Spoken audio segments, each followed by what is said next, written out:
Hi, my name is Brooklyn, and this is my historical speech. Today I am doing my historical speech on Anne Sullivan. A little bit of information about Anne Sullivan. Anne Sullivan was Helen Keller's teacher. Helen Keller was a woman who was blind and deaf. Here is a little quote that was said at Anne's funeral. Among the great teachers of all time, she occupies a commanding and conspicuous place. The touch of her hand did more than illuminate the pathway of a clouded mind. It literally emancipated a soul. This was said by Bishop James E. Freeman at Anne's funeral. Now some information on Anne, from the beginning of her life. Anne Sullivan was born on April 14, 1866, in Feeding Hills, Massachusetts. She had 4 siblings, but 2 died during their infancy. Anne Sullivan and her siblings grew up with major poverty and health issues. At only the age of 5, Anne got an eye disease called trachoma. This really affected her sight. Anne and her father butted heads a lot because of her strong personality. It also didn't help that her mother had died when Anne was only 8 years old, so her father was left to raise the 3 children all on his own. Her father, Thomas, abused the children and soon enough abandoned them. Anne and her brother went and lived in a home for the poor called the Tewkesbury Almshouse. Her brother died after being at the home for just a short while because it was dirty and overcrowded. But at the home is where Anne learned about the school for the blind. Anne soon left the Tewkesbury Almshouse in 1880 and then began attending the Perkins School for the blind. Sullivan then went through surgery to try and get her eyesight back that she had lost as a child. While attending the school, Anne never really had been educated before and was humiliated by her lack of skill. She got into fights with her teachers because of her bad temper. But Sullivan eventually did make friends with a few of her teachers and graduated in 1886 at the top of her class. At her graduation, she gave a speech, and within that speech she said to her class, "Duty bids us go forth into active life. Let us go cheerfully, hopefully, and earnestly, and set ourselves to find our especial part. When we have found it, willingly and faithfully perform it. For every obstacle we overcome, every success we achieve, tends to bring man closer to God." The Perkins School director, Michael Anagos, got Sullivan lined up with the job after she graduated, and this is where she had met Helen Keller.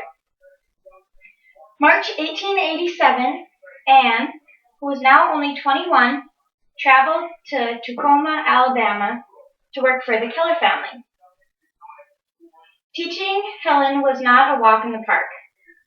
Helen was very stubborn and at times rude to Anne. Because of the stubborn and spoiled ways of Helen, Anne totally isolated her from her family, so she could try and have Keller get a better grip on the subject of communicating with the outside world. Keller made her first real communication when Anne wrote the word water on her hand while running tap water onto her other hand. This helped Helen relate the objects around her with sign language. Keller only went up from there, though.